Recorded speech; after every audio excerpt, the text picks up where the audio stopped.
आखिर कारण क्या था कि हमारी सत्ता गई और सत्ता हमारी वापस कैसी आई, इस पे आप चर्चा की। तो सत्ता गई, इससे तो हमारे एक महापुरुष है ज्योतिबा फुले बहुत अच्छी बात कहे हैं कि शिक्षा बिगर मति गई, मति बिगर गति गई, गति बिगर जो है शूद्र चरमराए, और सारा जो है नाश और शिक्षा के ही वजह से है।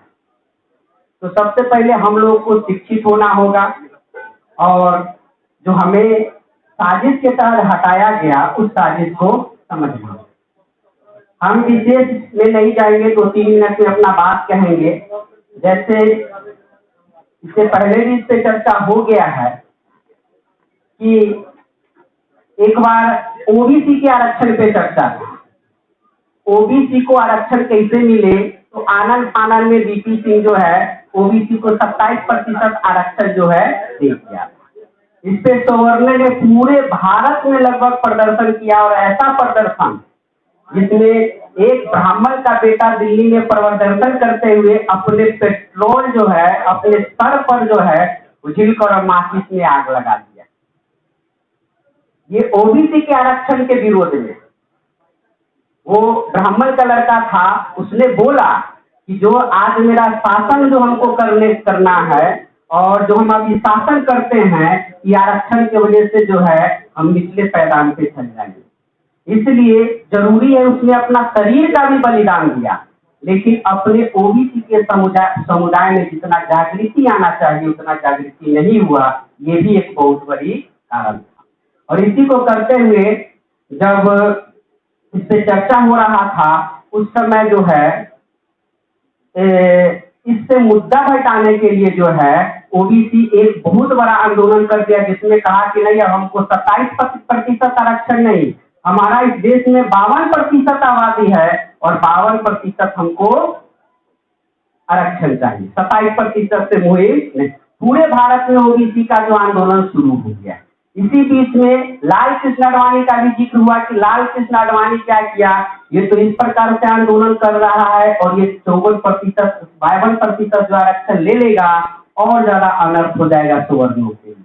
इस मुद्दा को भटकाने के लिए क्या किया है कि राम रथ यात्रा निकाले, और राम रथ यात्रा के द्वारा जो है रथ निकाले और उस रथ को खींचने के लिए आह्वान किया ये, और रथ को खींचिए, चलिए हमको राम रथ की यात्रा में चलना है। इस आंदोलन का जो धक्का ओबीसी के आंदोलन को जो उसको 54% आरक्षण मिलना था, इससे बहुत बड़ा लगा। और जितने भी ओबीसी लगभग थे वो अपना आंदोलन को छोड़ के और राम के रस्सी को लेके खींचना शुरू कर दिए। यहीं से जो है ओबीसी का जो आंदोलन पिछड़ गया और मात्र 27% आरक्षण पे ही रह गया। वो तो शुक्र मनाइए कि अपना बिहार में शासन था लालू प्रसाद यादव को, और यूपी में मुलायम सिंह यादव जो तैनात थे कि जैसा ही ये आएंगे लाल कृष्ण आडवाणी यूपी में आएंगे, इनको पकड़ कर जेल में रख देंगे। लेकिन लालू प्रसाद बोले कि आपको ये मौका नहीं मिलने वाला है, ये हमारा बिहार से पार करवे नहीं करेगा, आपको होने ही नहीं देंगे। तो समस्तीपुर में आते हैं और उनको उठाकर बजाते होटल में रखवा देते हैं। लाल कृष्ण आडवाणी को फोन करते, किसी चीज का जरूरत होगा तो बोलिएगा, आपको सम्मान पूर्वक कैद किया गया, कैद भी सम्मान पूर्वक किया गया। तो ये साजिश और षड्यंत्र के तहत हम लोग को दिग्भ्रमित करता है। इसके दिग्भ्रमित को जो है हम लोग शिक्षा के आधार पर ही समझ पाएंगे। इसलिए हमारा जो आंदोलन है वो अलग है। हमें जानना है लालू प्रसाद यादव, जिसने बिहार में लगभग जितने भी दलित हो या पिछड़ा हो उसको अगर नया आवाज दिया, एक बुलंद आवाज दिया, जिसका श्रेय लालू प्रसाद यादव को ही जाता है। एक रैली में लालू प्रसाद यादव जी जो शरीर पर से कुर्ता और गंजी को खोल लेते हैं और पहले जो है कुर्ता पहनते ऊपर से गंजी पहन लेते हैं। लोग सब हंसने लगता है, कहता देखो इस पगला गया है, क्या करने की कोशिश। इस बात को समझते हैं क्योंकि बहुत बड़े विद्वान थे।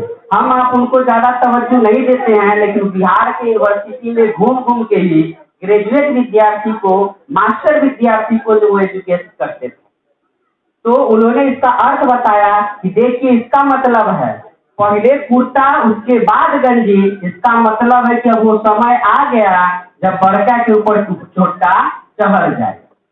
तो ये जो आवाज दिया, और हाल फिलहाल ही आपको कहते हैं कि मोहन भागवत आरएसएस के बहुत बड़े प्रमुख है, बहुत बड़े नेतृत्व करता है, उसने कहा कि अब आरक्षण का समीक्षा होना चाहिए, आरक्षण को देखना चाहिए सही है या गलत है। उस समय भारत में एक भी व्यक्ति नहीं आया इस बात को बोलने के लिए कि आप होते कौन है आरक्षण की समीक्षा करने वाले। उस समय यही लालू प्रसाद यादव थे, वो डायरेक्ट खुला चुनौती दिए कि अगर माई का दूध पिया हुआ है तो आरक्षण को हाथ भी लगा के दिखा दो, हम बता देते हैं कि मेरा क्या औकात है। इसलिए हम लोगों को क्या करना होगा, सही नेतृत्व चुनना होगा।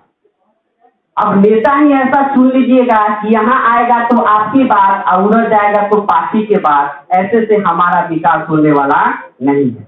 वैसे नेता को चुनिए जो पार्टी के ऊपर सोच रखता हो और अंबेडकर जी के विचार से प्रभावित हो। एवं एक नहीं, खास करके जो आरक्षित एरिया में नेता नेतृत्व करने आते हैं उनसे तो सवाल पूछिए कि आप जो है ये ज्योतिराव फुले के बारे में क्या जानते हैं, आप कबीर के बारे में क्या जानते हैं, आप जो है ईवी स्वामी नायकर के बारे में क्या जानते हैं, है ना, आप जो है डॉक्टर बी.आर. अम्बेडकर के बारे में क्या जानते हैं।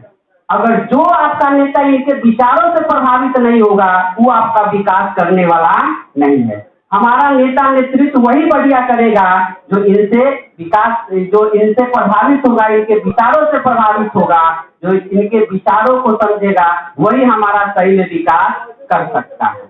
और ऐसे सत्ता आने वाला नहीं है। सत्ता आने के लिए सबसे पहले संगठित होने की जरूरी है। जो अपना लोग अपने संगठित नहीं है, लोभ लालच में दौड़ के इस पार्टी में दौड़ के उस पार्टी में चले जाते हैं। तो इससे भी ऊपर उठने की जो है बात है, और खास करके जो संविधान के फेवर में और बहुजन का विचारधारा करने वाला बैकवर्ड के एक नंबर का सपोर्टर अभी तक जहां तक है लालू प्रसाद यादव से आपको पूरे भारत में आप किसी से इतना उम्मीद नहीं लगा सकते हैं, है ना। यही बात करते हुए जो अपना बात को विराम